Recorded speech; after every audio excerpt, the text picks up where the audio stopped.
Hey guys, welcome back to R5, multiplying rational expressions. If you like simplifying, if you like the last lesson, the last part of R5, you're really gonna like this one. It's super easy. All we gotta do is take these two rational expressions that we're multiplying, factor all of the polynomials in the numerator, write the factored form in this as one big numerator, do the exact same thing in the denominator, and really it's just like the last part of the lesson that we just did. Not much is different, just a little bigger. So we're gonna start by factoring this trinomial on top. I need you to be able to see that because this is a trinomial and it's quadratic and the leading coefficient is not 1, we're gonna use the AC method. So AC equals negative 24, B equals negative 2. So now we need to find two numbers that multiply to negative 24 and add to negative 2. What would they be? I know. How about negative 6 and 4? Negative 6 times 4 is negative 24. Negative 6 plus 4 is negative 2. Then if you remember, we put those numbers over 3 because 3 is the leading coefficient. So I've got that fraction already simplified, and I need to simplify this one to negative 2 over 1. All right, from there, we're going to take the denominator and bring it to the front, and our factor, one of them for this is going to be x minus 2, and the other one is going to be 3x plus 4. So those are going to be, from this trinomial, our first factors. So we have x minus 2 and 3x plus 4. And then it's being multiplied by 3x plus 2. So you can really just make it one big fraction, and we've got 3x plus 2. And that 3x plus 2 was already factored, so we didn't have to do anything to it.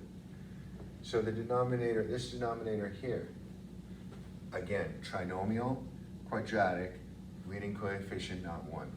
So AC equals 24 again. This time B equals 14.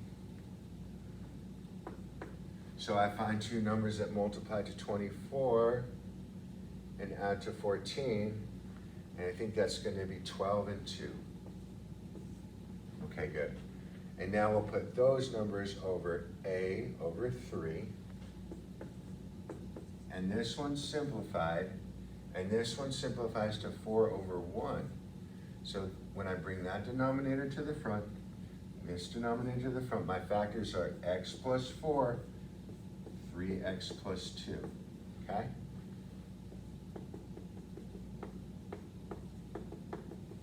Okay, so I took this, factored it here, and put those factors here. Now we have this other one on the bottom, and that one is already factored, and it's 3x plus 4.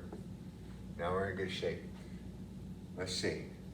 I want you to recognize that the reason that what we started with is the same as this is because we just took each of these that needed to be factored and wrote them in the factored form.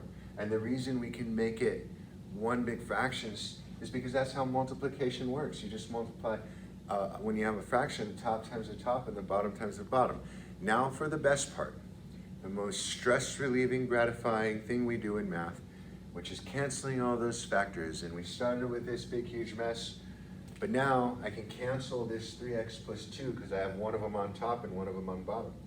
I can cancel the 3x plus 4.